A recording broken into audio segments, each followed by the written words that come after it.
Samsung এর display change করলে S pen কাজ করে কিনা এই প্রশ্ন অনেকের থাকে। তো আজকে এই ভিডিওটা আপনাদেরকে ক্লিয়ার করে দেবো স্যামসাং এর ডিসপ্লে চেঞ্জ করলে ডিসপ্লে এস পেন কাজ করে কিনা।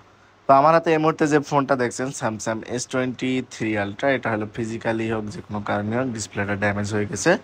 এই ডিসপ্লেটা এখন আমরা তো চেঞ্জ করব, এটা রিপেয়ারে হয় নাই। তো এর আগে কাস্টমার ভাই আসছিল, তো এখন বাজেট প্রবলেমের কারণে লাগাতে পারে না, তো আবার আমাদের শপে এসছে। তো এখন আমরা তাকে অরিজিনাল ডিসপ্লে দেবো, কিন্তু কাস্টমারের কাছে একটু বোঝার ভুলের জন্য যে এখন আসছিল এখন ডিসপ্লের দাম কম ছিল, এখন আবার ডিসপ্লের দাম বেড়ে গেছে। তো দেখতেই থাকুন আমরা ডিসপ্লেটা লাগানোর সময় কি কি চেক করি এবং কোন কোন বিষয়ে একটা ডিসপ্লে চেঞ্জ করার সময় আমাদের খেয়াল করতে হয়। তো প্রথমে আমরা যেটা দেখিনি ডিসপ্লেটা অন করে টাচটা কাজ করে কিনা, আর ডিসপ্লের পিক্সেল কোনো ড্যামেজ আছে কিনা, কোনো পিক্সেলের ডট আছে কিনা এগুলো দেখে নিই। টোটালি চেক হওয়ার পরেই কিন্তু আমরা ডিসপ্লেটা যে মাদারবোর্ড, ব্যাটারি, চার্জিং লজিক এক বোর্ড থেকে আরেক বোর্ডে হস্তান্তর করি। আর এসব ডিসপ্লেগুলো, দামি ডিসপ্লেগুলো আপনার অধিকাংশই ফ্রেম সহ আসে। অরিজিনাল ডিসপ্লে ফ্রেম সহ কোম্পানি থেকে ফিটিং হয়ে থাকে। অনলি জাস্ট প্লাগ অ্যান্ড প্লের মাধ্যমে আমরা এই ডিসপ্লেগুলো দিয়ে থাকি।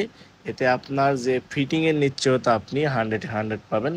অনেকে আবার এই ডিসপ্লেগুলো লাগিয়ে ফোন বিক্রি করে দেয়, কারণ স্যামসাং কিন্তু বিখ্যাতই হয়েছে তাদের ডিসপ্লের জন্য। তো তাদের ডিসপ্লের সাথে অন্য কোনো ফোনের ডিসপ্লে তুলনা করা যায় না।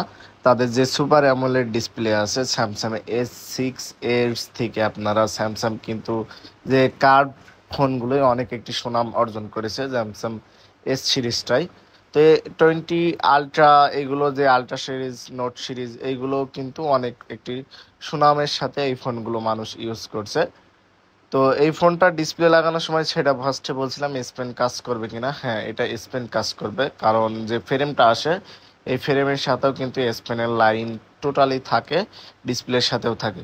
তো জাস্ট মাদারবোর্ডের সাথে এস পেনের লাইনগুলো কানেকশন দিলেই কিন্তু আপনার পুরোটাই আবার ডিসপ্লে কানেকশন বা এস পেনের কানেকশন দুইটাই চলে আসে। তো এস পেনটা আজকে আপনাদেরকে চেক করে দেখাবো কিভাবে এস পেন চেক করি আমরা। মূলত যেভাবে আমরা পিক্সেল গুলো চেক করি এইভাবেই এস পেন গুলো চেক করি। তো প্রথমে আমরা ডায়ালে গেলাম, তো যে পিক্সেল, রেড গুলো এগুলো সব টিকে নিলাম। এটা টাচ দেখলাম, এবার আমরা এস পেনটা চেক করব। তো এস পেন যেখানে চেক করব সেখানে কিন্তু হাতে কাজ করবে না, অনলি এস পেন। ধন্যবাদ।